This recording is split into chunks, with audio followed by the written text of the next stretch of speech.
One of the most obvious forms of capacity wastage is idle time. Idle time happens for two reasons. First, by definition, every resource that is not the bottleneck will have some excess capacity compared to the bottleneck. This will translate into idle time. Second, if you're currently constrained by demand, even the bottleneck resource will have some idle time. In this session, we'll talk about ways of reducing idle time. First, we'll talk about the concept of line balancing. Line balancing is about sharing the work equally among the resources in the process. We'll then talk about scaling up the process capacity as demand potentially fluctuates. We can add or subtract workers from the line, adjusting our capacity and saving us from incurring idle time when the demand is low. Let us revisit the subway example. Earlier on, we computed that the labor content at the subway line was 120 seconds per customer. Now assume that we have 80 customers arrive every hour. Previously, we had determined that the processing times for the three operators were 37 seconds per customer at station 1, 46 seconds and 37 seconds at station 2 and 3 respectively. The idea of line balancing is to divide up the work evenly. So we want to take some of the work from worker 2 and spread it to worker 1 and 3. A powerful way of doing this is by first reminding ourselves of the flow rate that this process has to operate under. This is the idea of takt time. Takt time determines that we have to produce a unit every 45 seconds to keep up with demand. After all, every hour, 3,600 seconds, we have to make 80 units. So 45 seconds per unit is the takt time. Takt is a word that comes from the German word Takt, which stands for the beat of the music. In the process, everybody has to dance to the beat of demand. Every person should serve a customer and move it forward to the next station at a speed of 45 seconds. Assuming a perfect line balance, the takt time also helps us find how many people we need to staff in the line. 120 seconds of labor content divided by 45 seconds of takt time gives us that we need, rounded up, 3 people to do the work. Now, admittedly, this is an ideal calculation. I cannot have worker 2 put half of a tomato on the sandwich and worker 3 put the other half. The tasks often cannot be divided as easily as second by second. However, I find that starting with such an ideal calculation, that's why it's called the target manpower, is often very eye-opening, and it reminds you of the true productivity improvement potential that there exists in the process. It is then up to you to design the tasks in the process so that line balancing will become possible.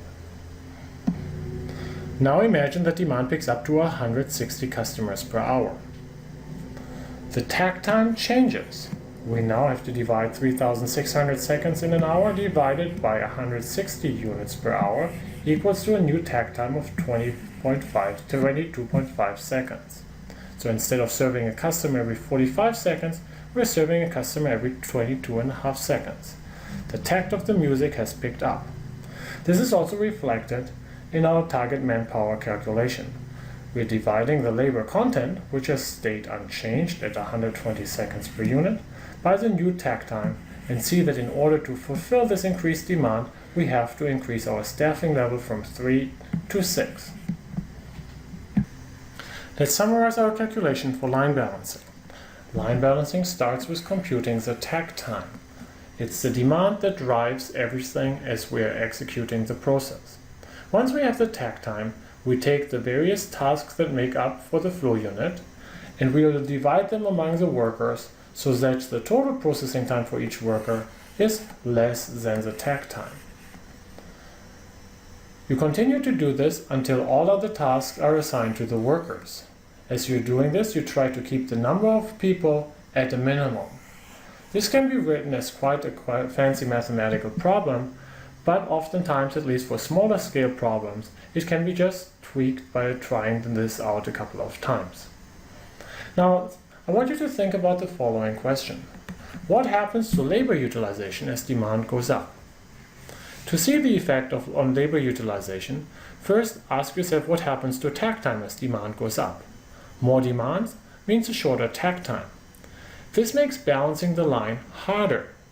To see this, think about the opposite effect. Think about the case of balancing a line with just one person.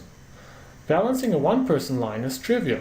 That person will have little idle time and we have a very high labor utilization. As you go in the opposite dimension, you add more people to the line and reduce the takt time, line balancing becomes increasingly hard.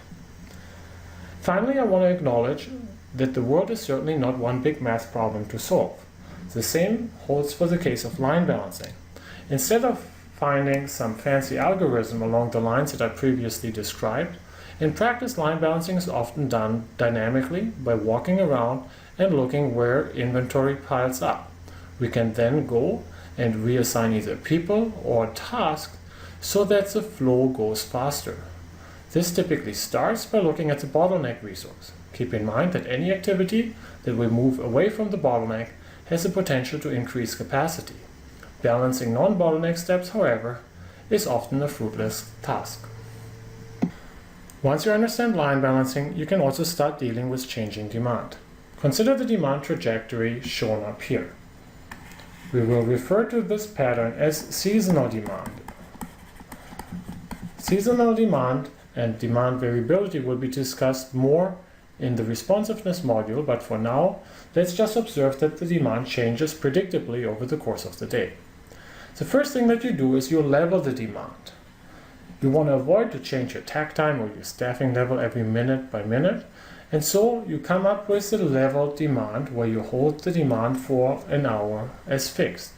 This is arguably an imperfect approximation, but better and more practical than changing your staffing level every minute. Once you have a level demand, you translate that into a takt time.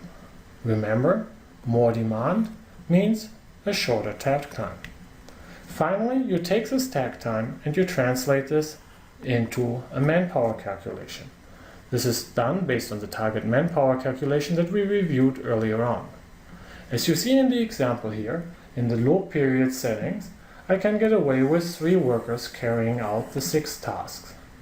Once demand picks up, my takt time gets shorter and I have to bring in extra people.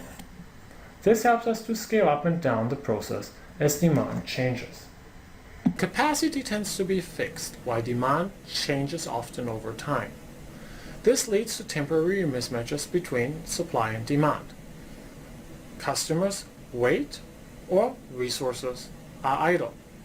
The ability of an operation to adjust its capacity and scale it up and down in response to a varying demand is a form of flexibility. Most operations create their flexibility by using either temporary workers or by using their workers overtime. In this session we saw how a takt time can be used to drive the demand down into the operation. We saw how we can use takt time to compute the staffing level required to run a process, and we also saw how takt time can be used as a form of line balancing.